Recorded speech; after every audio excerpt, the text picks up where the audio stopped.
சரிப்பா, இவ்வளவு செஞ்ச நம்ம மக்களுக்கு நன்றி கடனா உன்னால முழுமையா செலுத்த முடியுமான்னு கேட்டா சத்தியமா சொல்றேன், என்னால முடியாதுதான்.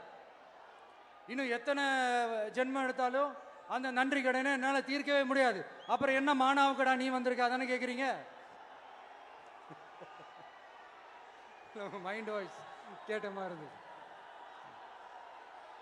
வாழ்நாள் முழுக்க நம்ம மக்களுக்காக ஆதரவா துணையா நிக்கிறத தவிர, அவங்களுக்காக உழைக்கிறத தவிர எனக்கு வேற எந்த எண்ணமும் இல்லை. எனக்கு இப்ப வேற வேலையும் இல்லை. இனிமே எனக்கு இதுதான் என் வேலையே. என் கடன் இனி என் மக்களுக்கு பணி செய்து கிடப்பதே. இப்படியா ஹார்ட் டு ஹார்ட் யதார்த்தமா பேசிய பழகிட்டோம். இதுக்கு மேலேயும் எனக்கும் மக்களுக்கும் இடையே இருக்கிற அந்த உறவை பத்தி நான் பேச ஆரம்பிச்சேன்னா ஒரு மாதிரி எமோஷனல் ஆகிடுவேன். அப்புறம் அதை கண்ட்ரோல் பண்ணுறது ரொம்ப கஷ்டம். அதனால என்னை மனசார நேசிக்கிற நம்ம மக்களுக்கு ஒன்றே ஒன்று சொல்றேன். இந்த விஜய் உங்க விஜய், உங்களுக்கான விஜய், உங்களுக்காக மட்டுமே இருக்கிற விஜய்.